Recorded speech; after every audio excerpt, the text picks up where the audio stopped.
Thank you, Rabbi, very, very much for that warm introduction. It is nice to be here. Boys, girls, thank you very much for coming out. Like, I'm still figuring out this scene, like mingling, Selihot, trying to put it together. It's an interesting vibe.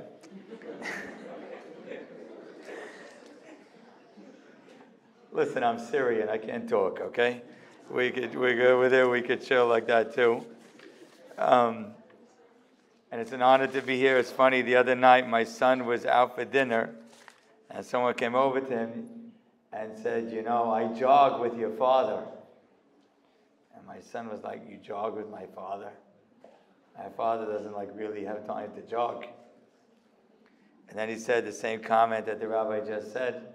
He listens while he jogs. So thank you very much for your wife listening while she cooks. I hope the food comes out good. If it does, I take all the credit. And the truth is, I heard a lot about this event. Sometimes before you're going to speak somewhere, you're like, okay, you show up, and that's it. But over the last 2 weeks in different places I've been, even around the world, I keep getting comments. Rabbi, I heard you're going to be in YU. Rabbi, my son's going to be there. My daughter's going to be there. So thank you for being here. It's midnight, and you're here, and you're ready to listen to a few words, and hopefully sing this beautiful Sfaradi melody of Selihot. Ours is much better. You're 100% right. No knock. It's okay. They're good with the boring. We like the exciting. Just anyone who's nervous, I went to Ashkenazi Yeshivot for a lot of time in my life. So if you want, I'll speak Ashkenaz. Rabbi, should I speak Ashkenaz? Yeah. No, I'm not speaking Ashkenaz. No. I'm not doing that. Here we go. Boys in the back, could you please take a seat? I'm not so great with walking around. Take something to eat with you, it's all good. Come on, join us. I'm not scary.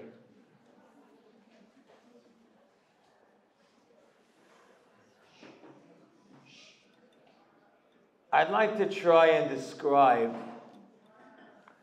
what I think is many of our lives.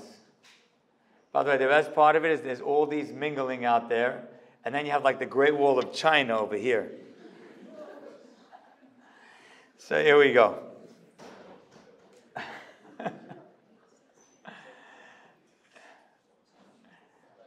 So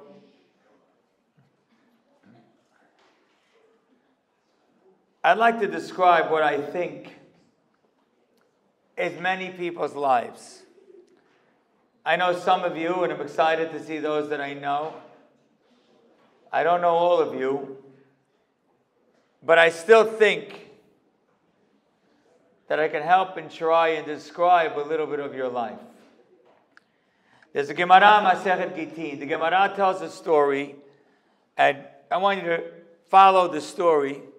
The story is going to seem like a midrash type story that's hard to digest. The Gemara says that Titus was the man who destroyed the Beit HaMikdash, and Hashem decided to punish him. And the punishment was that Titus went to a faraway island, and a little yitush, a little bug, maybe it was a gnat, a mosquito, a yitush, a fly, went into his nose and into his head. And the Gemara says that this mosquito started to peck away and hit away at his head. And it was hitting and hitting and hitting and hitting and driving him nuts. Until one day he was walking on the street and he passed someone who was a blacksmith. And the blacksmith was hitting with his hammer, and somehow the hammer was calming to the yitush. It was calming to the mosquito or the gnat. And it stopped hitting him in the head. So Titus got very excited. He's like, wow, I can't believe this is working. So he hired someone to hit them with the hammer every day. Hired the person, wake up in the morning and just start hitting with the hammer and hitting and hitting and hitting and hitting all day. And hopefully the rhythm of the hammer will soothe the mosquito. And it worked for 30 days, says the Gemara, until the mosquito got used to the sound. And even with the hammer hitting, the mosquito kept pecking and pecking and pecking and pecking until the Gemara says Titus died. And once he died, they opened up his head, and inside of his head was this big, fat, robust bird. The mosquito had turned into this big bird, literally with iron claws and a metal beak. That's the story. Some of you are thinking, like, really, you came to YU to share the story? What's the story? What's the point of this story? I believe that this story is incredibly relevant and very real. I believe that the story is not just a story that happened a couple of thousand years ago. I believe it's a story that most of us deal with. Tell me if this has ever happened to you. Can you answer? Are you willing to answer my question? Yes? Yes? Either one. She's going to do it, or you're going to do it? Okay, you both. The two of you. Have you ever had a regular, nice, normal day? Things seem to be going well, and things seem to be okay. And then all of a sudden, you get this little thought. Maybe it was from a text message, maybe it was from a comment. And the thought goes into your brain, it goes into your mind, and it starts to get you worried, it starts to get you nervous. And you start to get a little anxious. And next thing you know, this little thought starts to like consume you. And it's like all you're thinking about. And you start to think about, oh, this happens if this person, and oh, wow, that boy's not available. I'm going to have to date some, or whatever. I'm not going to pass this test. And I'm not going to pass. I'm going to have to drop out of school. I'm going to have no job. I'm going to have no career. I'm never going to get married. Does this ever happen? Yes? Yes, this happens. I've asked many audiences if they are afflicted with the disease of overthinking. 90% of boys say yes. 100% of girls say yes. In fact, sometimes I ask them to raise their hand. Some girls raise both hands. That's how much they overthink. And what happens to our lives is you got a little thought, just like this Gemara said, like this little bug that went into the nose, a little thought that goes into your head, and then the thought starts pecking away at your brain till you can't think straight. Sometimes you have someone sitting next to you and say to you, why are you so quiet? And you're like, nah, nothing. And what you really mean to say is everything, my brain is swimming. And then you know what we do? We try to do everything in our power to soothe the thoughts in our brain. So what we do, it's almost as a reflex, is we need noise. You go into a car, again, you answer the question, tell me the truth. If you go into a car and there's nobody in the car, how quickly does the radio go on? Or the music go on? Or some Torah class go on? Maybe even me. How quickly? Very fast. You know why? Because you can't do silence. You like the noise. Because the noise soothes the thoughts. Just like the Gemara said, he was hitting with the hammer and hitting with the hammer, the blacksmith, and the rhythm of the hammer he was hoping would soothe the pecking in his brain. But then you know what happens to most of us? To most of us, the noise stops working. After a little while, it doesn't even work anymore. You go into people's houses, they'll have TVs on, they're not even watching. You go into someone's car, has the radio on, he's not even listening. In fact, I've gone into plenty of cars, Syrian people in cars, they'll give me a ride, and like the radio's on. Like a non-Jewish girl singing. And I'll be like in the car, I'm like, hi, I'm a rabbi. And they're like, oh, rabbi, I didn't even realize it was on. Because it doesn't even work anymore. That's why you have people that'll sit on a Sunday and watch an NFL game, and that doesn't work. So there'll be an NFL game that's on. They'll have their phone in front of them. They'll have red zone somewhere else. They have a fantasy team, a second fantasy team, a third fantasy team. What are you doing? The answer is you're hoping and trying to soothe the pecking of the brain. And what ultimately ends up happening is the thoughts get bigger and bigger and bigger until they literally take over your mind. What that Gemara described in Titus happens to you and me every day. A little bug, a little idea goes into our head. It's pecking away. We try to calm it down with noise. Ultimately, the noise doesn't help it go away. And next thing you know, the thoughts are consuming our brain.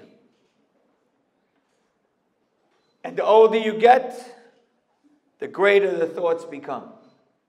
Some people are hoping that maybe I have a lot of thoughts now because I'm getting used to college, or I'm trying to graduate college, or I don't yet have a good job, or I don't have a great income yet, or I'm not married yet. But one day I'll have an income, I'll have a job, I'll have a reputation, I'll have a marriage, I'll have children. And then all the flies, all the mosquitoes will be calm. It's so not true. It doesn't work. What most people don't realize is once they get to that stage, there's armies of mosquitoes in your brain. There is only one solution to this challenge. Only one. There's not two, there's only one. This one solution has been tried and tested, and it works. And that solution is living life by the Torah. Living life guided by Hashem. Every day being diligent with opening up your Gemara. Being diligent with living life the way Hashem instructed us to. Nothing else works. In fact, that's why the Gemara says Titus went to a faraway island. It's like some person tries to go on a vacation, and the vacation works a little bit, but it doesn't really do the trick. When you start to live your life by God, and you start to live your life with Hashem, you start to make Torah learning a very legitimate part, an authentic learning, a very serious part of your life, everything starts to change. It doesn't mean you don't have any problems anymore. It doesn't mean you don't have any challenges anymore. But your brain is so much better equipped to deal with it. You could try everything else. You don't have to believe me. I'm not your mother. I'm not your father. You could ignore and wait 10 years until you see how right I am. In fact, I'll give you a little example. I tried myself. Anyone here know of Deal, New Jersey? You heard of Deal, New Jersey? Only 3 people raised their hand. I heard of Deal, New Jersey. Okay. So there's a lot of different Sephardi Jews here in this room. Thank you, girls. A lot of different Sephardi Jews in this room. They come from all different places. As you might know, I am Syrian. Very proud to be Syrian. Most of us are proud to be Syrian. And we're in Brooklyn in the winter. And we're in this town called Deal, New Jersey, that's on the ocean in the summer. Deal, New Jersey is supposed to be a vacation town, but it never really ends up being that way. There's just so much happening and so much action. And it's very intense for a rabbi.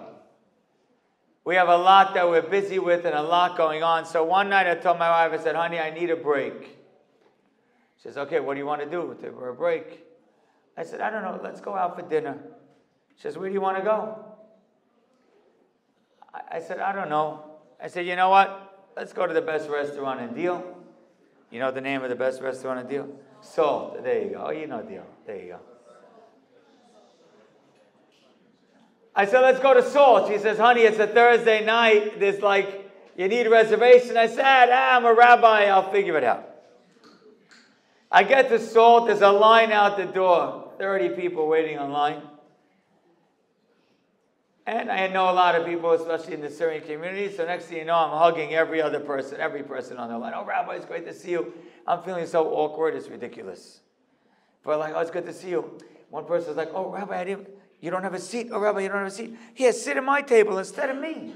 I'm like, your wife's on the other side. I'm not. So finally, after like a half hour, I finally got a table. And I sat down and I told my wife, I said, honey, listen, based on the amount of people that just said hello, the amount of people that I just hugged, for sure someone's paying for our dinner. So order whatever you want. She says, what? I said, honey, order the lamb chops, order whatever you want. Someone's for sure covering it. She said, Joey, you have an ego. I said, honey, that's okay. So sure enough, we ordered whatever we wanted. We ordered lamb chops and appetizers and everything else. And now dinner was over, and I told the waiter, do me a favor, sir, can you please can you get me the bill? And I know the routine. I know what he's going to do. He's going to get up. He's going to go into the register. He's going to come back 5 minutes later. And he's going to say, excuse me, sir, there is no bill. And I'm going to say, why? And he's going to say, oh, someone covered it for you. And I'm going to say, who? And he's going to say, oh, the person wanted to be anonymous. And then I'm going to pressure him, and I'm going to figure out who it was. So I know the drill. 5 minutes later, he comes to my table. I said, do you have the bill? He says, here. I said, are you sure? He says, what do you mean? I said, nah, forget it. My wife said, Joe, you are such egotistical. Like, you expected for someone to pay for your dinner? Like, who do you think you are? I said, hon, just let it be. We walked out of the restaurant. I hugged another 10 people. One person said to me, oh, Rabbi, I didn't know you were here. If I knew you were here, I would have paid for your dinner. I tell my wife, honey, we're going right back in. You know, it's funny. It was a whole nice night, but it didn't work. It didn't work. Only Torah life works. You know, we have to live in the world we live in. We have to go to work. We have to earn a living. Feels like the jungle out there sometimes. We have to eventually date, get married. We have to have an education. We have to eventually have children, raise those children, deal with those children. There is so much on our plate. And there comes a point where in our mind we say, because I have so much on my plate, like Torah was for when I was young. Those were the Torah years. Now it's the busy years. Now it's the earning years. And that is such a mistake. But I want to tell you something about Torah learning. Now, for a lot of you, you know this already. Because if you're in yeshiva university, it's because you chose to learn Torah and you chose to make Torah a big part of your life. That's why you're here. You could have gone to any other university. You chose this because of that. But I'd like to explain with a little more detail how it works. Here's how it goes. The life of Torah is always challenging in the beginning. It's always a little bit hard. It's always a little bit annoying. If you go to the extreme of someone who never kept Shabbat, their first Shabbat feels like a lot of restrictions. You mean I can't touch that? I can't turn on those lights? I can't use my phone? I can't check my emails? I can't go to 7-Eleven? Like, what are you talking about? To a higher level, to someone who starts to pray every day. It's often a drag. I'm exhausted. I have to get out of bed and pull my tefillin if I'm a boy or whatever, and I have to find the time, and I don't have enough time. And if you take it to the next level and you learn for real every day, many times you open up the Gemara, in the first 10 minutes you're not in the mood. The words don't seem to go together. You're not sure exactly what it means. The rabbi said a shiur that didn't really resonate with you, and you're not even sure how you understood if the question was a question, and you never don't understand if it was a question, how this was an answer. And that's the process. And ultimately that process leads to a life that is so incredible and so sweet. But it starts off difficult.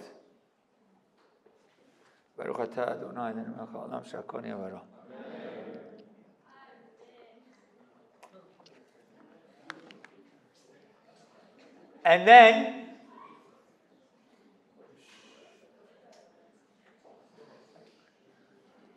there's the alternative. The alternative is a life that's really easy. The alternative is a life that looks like it's a lot of fun. The alternative is grab a drink, maybe two. Maybe even try a drug. The alternative is everybody's gambling, why not you? And it looks so much easy. The alternative is turn over in your bed and go to sleep and forget Shacharit this morning. And even forget the beginning of learning Seder. And it seems so much easier. But what happens is the end result is so much harder. Because what happens is the life of Torah starts off difficult and then is beautiful. The life of the opposite starts off easy and is then so difficult. Next thing you know, the person has an addiction. The person has a semi-addiction. Maybe they're addicted to a drug. Maybe they're binge watching a show. Or maybe they're binge watching much worse than a show. And they're attached. And they're consumed. And it started easy. It started fun. Basically, here's how it works. Actually, I went to one of the yeshivot in Israel. I think one or two of the boys are here. I went last year. I said, in life, you pretty much sign a contract. There's the contract of life and the contract of death.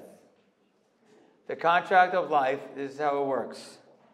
The first few years are hard. And after that, its life is so energetic and so beautiful. Because there's no life in the world that's better than a life of Torah.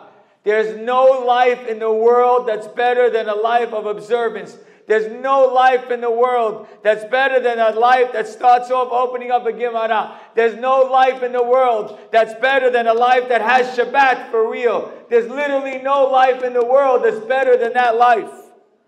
It's the contract of life. In the contract of life, it says, get ready for it to be a little difficult initially, and then watch how magic it is. And then there's the contract of death. Boys in the back.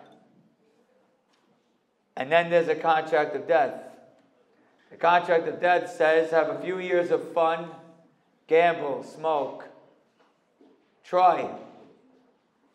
And then become gripped and become addicted and become frustrated for so many reasons and so many things. And if you're not sure I'm right, go outside and check the streets.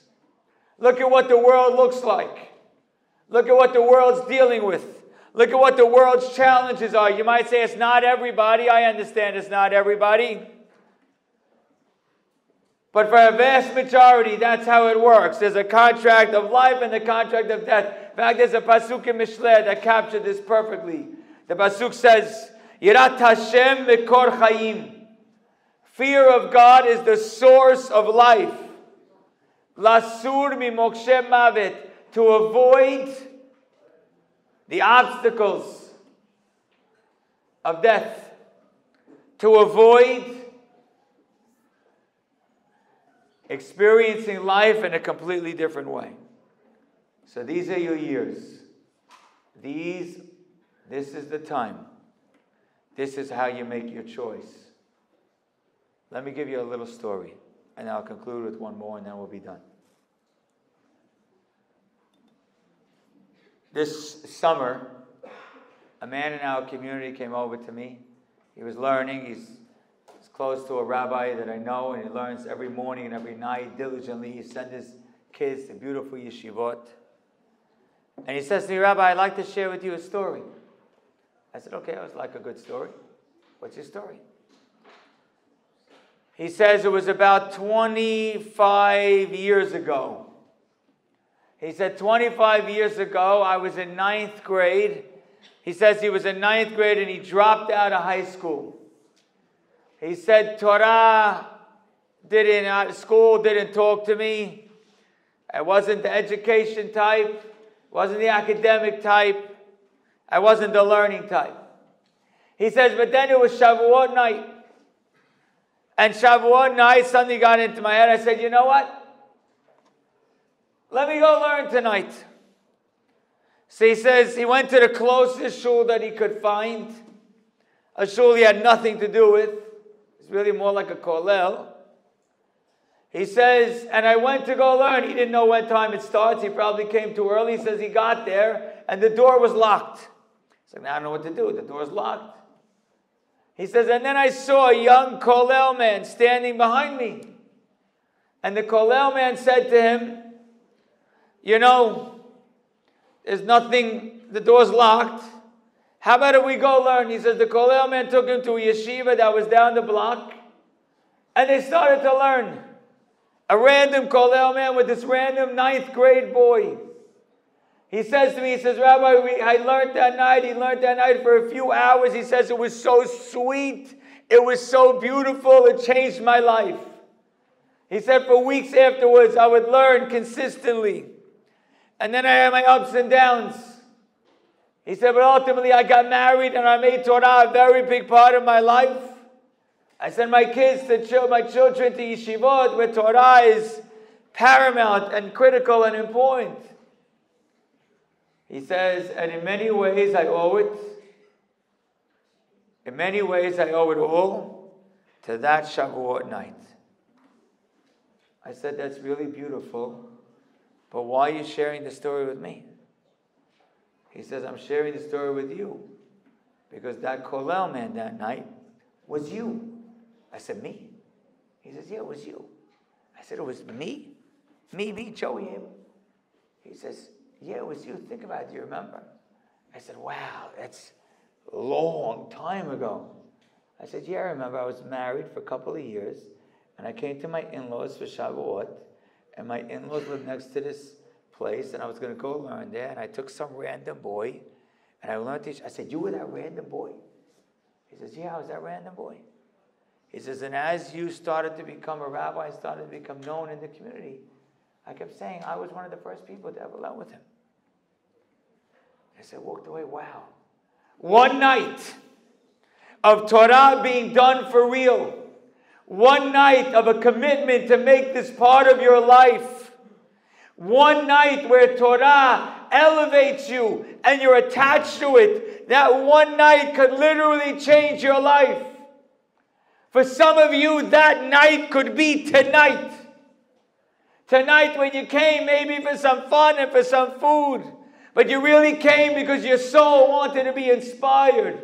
You came because you wanted to hear incredible chazanut and say Selihot to the wee hours of the night. That's why you came.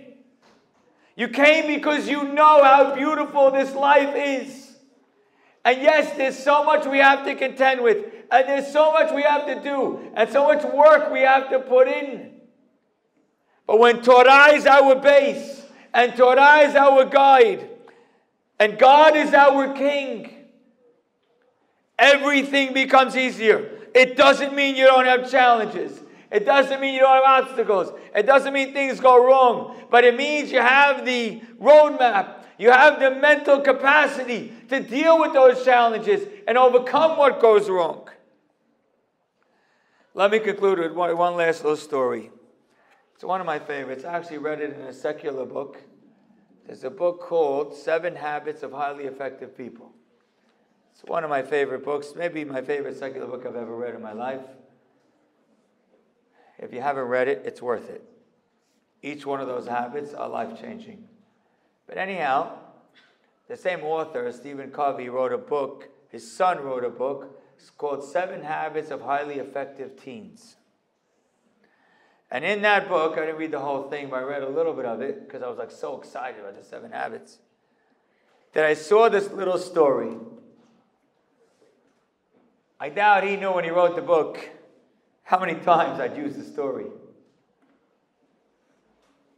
But I think the story has a very powerful message. You know, the kings of France for many years, you know what their names are? Don't you get an education in yeshiva? Isn't it called university? No? Anyone know the name of the kings of France? Louis, very good. There you go. So King Louis, I think it was King Louis the 15th, who was married to Marie Antoinette, and there was a rebellion. And Louis and his wife were taken to the guillotine to be killed. And they were killed. But now the rebels had a problem. The problem, the struggle that the rebels had was that King Louis had a son, little boy, about 8 years old. What was his name? Louis. And they couldn't decide what to do. Because to kill him, you can't kill an 8-year-old. But to keep him alive, one day he's going to be dangerous. He's going to think that he's deserving to be king. So we can't kill him, and we can't keep him alive. And they couldn't decide what to do. And they debated, and they deliberated, and debated. Until they came up with an idea. We're going to take this little boy and put him on an island. We'll put little Louis on an island and give him everything any kid could ever want. Give him food. Give him drinks. Give him substances. Give him parties. Give him games. Give him distractions. Every distraction in the world. And hopefully, he'll try it. He'll drink it. He'll smoke it. He'll do it. Do whatever it is. And eventually, he'll be unfit to be king because he'll be a mess. That was their plan. And they left little Louis, 8-year-old Louis, they left him there on the island for 6 months. And 6 months later, they came back, and Louis hadn't touched a thing. And they were like, I don't understand. They go into this boy. You had everything in the world. Every kid would die to have all the food and the drinks and the distractions and the fun and the party. Why didn't you touch any of it? Listen to his answer. Because this answer should be in the mind of every single Jew every single day. Here's what he said. He said, I'm sorry, I can't do what you ask. Because I was born to be a king. The man who would ultimately be for a short time would become King Louis XVI. Had a conviction and a resolve, a confidence, a focus, and a strength to know the way life is intended to be lived. We're in the month of Elul, and we're living normal lives. And we have text messages and comments and emails and things like that that go into our brain and create distraction, confusion, and sometimes a ton of anxiety. There is one way forward, and that way is Yirat Hashem Mekor Chaim. The path of God is the path of Torah, is the path that gives life. It's what makes it energetic. It's what makes it happy. It's what makes it focused. It's what makes it fun. Which means every single one of us here tonight, you're going to pray. You're going to read. You're going to sing. You're going to repent. But hopefully also you're going to glow. And you're going to get strength. And you're going to become resolute. And you're going to be prepared for the day of Rosh Hashanah. The day of Rosh Hashanah where we elevate God as King. But in essence that elevates our lives as the children of the King. Because when the world beckons and the world begs and the world tempts and the world wants you to desire whatever they put in front of your eyes, your answer has to be the same every time. I can't do what you ask because I was born to be a king. Thank you. Thank you very much. Thank you, Rabbi. Thank you for having me. Aslacha, inshallah, it should be a great night. Thank you. Zat Hashem, thank you. Okay, hopefully we can see you another. Zat Hashem, thank you very much, Rabbi.